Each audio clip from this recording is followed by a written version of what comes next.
Hi all, this is Julio DeSanctis and welcome to day 5 of Hodgkin's 2 Electric Boogaloo. Sorry I didn't get you a video yesterday. I was actually seeing my oncologist as they laid out the expected course of treatment for the next 3 months, give or take. This should be over by like late September. And that's hopefully, obviously we're hopeful on that. But one thing I did learn is that it caps off with a 3-week stay in the hospital where I get a either stem cell or T cell transfusion. To be honest, I really wasn't paying that close attention. And the only thing I said to them is, listen, doc, I'll do the transfusion provided that these are stem cells from fetuses. And they were like, listen, sir, this is California, home of Marxist, communist, socialist libtards. If you've ever watched Fox News, that's the only transfusion that we'll do. Obviously, that's not entirely true. As it turns out, I am the donor. They will take it out of me and then clean it up somehow and run it back into me. These are scientific things that go beyond my understanding, so I'm just going to consider it all magic or fairy dust or whatever. Anyway, beyond that bit of news, I learned something that really blew the roof off the place. Turns out that my Pfizer conspiracy isn't that much of a conspiracy after all. When I put it to my two oncologist doctors, they both said almost the exact same thing, which was, it is a possibility. Now, obviously, they couched it with, we're still learning all the kinds of things about this virus and about these vaccines. But the long and short of it is two big things. One, I'm about to get that Pfizer money. And then two, I'm also about to become Fox News's new favorite guest host.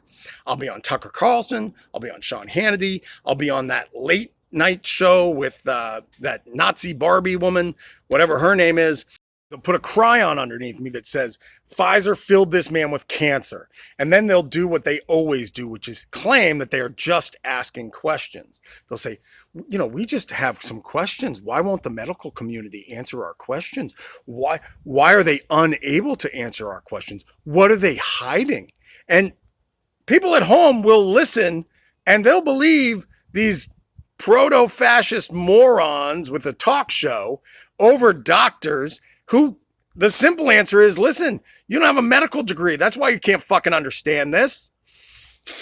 From there, it's on to the treason live event circuit, as I like to call it, where Marjorie Taylor Greene and her oddly shaped body and her neck that's like an NFL linebacker and soon to be indicted on sex trafficking charges, Congressman Matt Gaetz, say things that are clearly traitorous, that are then cheered by people in the crowd that confuse authoritarianism with patriotism. And I'll be a keynote speaker. I'll say, don't take the shot. It'll fill you with cancer, everybody. And they'll be like, yeah, of course. That makes total sense. And maybe if I'm popular enough, shit, Midas will bring me along on his Treason Tour.